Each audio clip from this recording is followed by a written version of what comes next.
ને મિત્રો મજામાં? મિત્રો આપણે રિઝનિંગના જુદા જુદા સમ જોઈએ છીએ. એની અંદર આકૃતિની અંદર છુપાયેલી વાતોને આપણે અત્યારે ધ્યાનમાં લીધું છે કે જેમ કે અહીંયા એક આકૃતિ આપી છે, એમાં કેટલા ત્રિકોણો છુપાયેલા છે. મિત્રો તમને યાદ છે, હવે તમે સ્માર્ટ વર્ક કરી જ રહ્યા છો કે જેમ કે તમારા માટે આટલું હોવું એટલે કે 8 ત્રિકોણ હોવા. યાદ છે ને? 1 2 3 4. અને બીજું કે આ વિકર્ણ આપણે ધ્યાનમાં લઈએ તો આ બે, અને હજી આ વિકર્ણ ધ્યાનમાં લઈએ તો આ બે, એટલે કે 8 ત્રિકોણ છે. તો તમે જુઓ, આ 8 છે, આ 8 છે અને આ 8 છે, એટલે કે 8 તેરીને 24 તો આમનામ થઈ ગયા છે. અને હા, એક આ અને એક આ છે ને, તો આ પણ બે લેશું. કેટલા થયા? 26.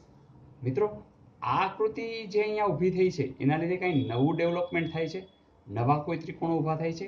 તમે કહેશો ના સર, બીજા કોઈ નવા ડેવલપ થતા નથી. તો 8 તેરી 24 છે, આ 25 છે, આ 26 છે, એથી વધારે છે નહીં. તો આનો જવાબ કેટલો આવશે? 26. તો છે ને સહેલું મિત્રો? તો જ્યારે પણ આવું પૂછાય તો જરૂરથી આ કામ કરજો. ત્યાર પછીનો પ્રશ્ન છે, આકૃતિમાં કેટલી સીધી લીટીઓ છે? તો મેં તમને અગાઉ કીધું હતું કે સીધી લીટી માટે તમારે નક્કી કરવાનું આમ કેટલી છે, તો સીધી ગણાઈ જ જશે. આ 1 2 3 છે ને, આ 1 આ 2 આ 3. આમાં અહીંથી અહીંથી એમ નહીં લેવાનું, પૂર્ણ લેવાની. તો આ 3 છે. ચલો આમ કેટલી છે?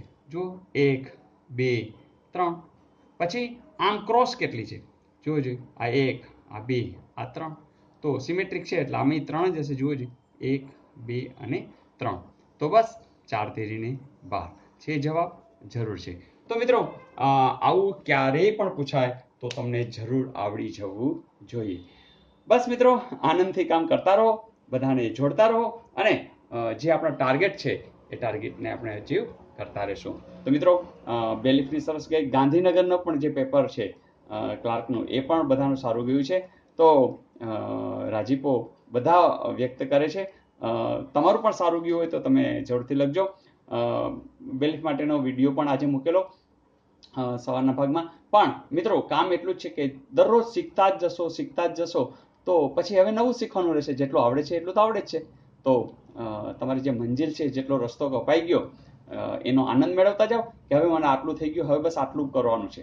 તો એ થોડું થોડું રોજ કરતા જ રહેશું તો મને લાગે છે કે હવે દિલ્હી દૂર નથી. તો મિત્રો, આવતીકાલે વધુ તૈયારી સાથે મિલતે હૈ બ્રેક કે બાદ. આવજો.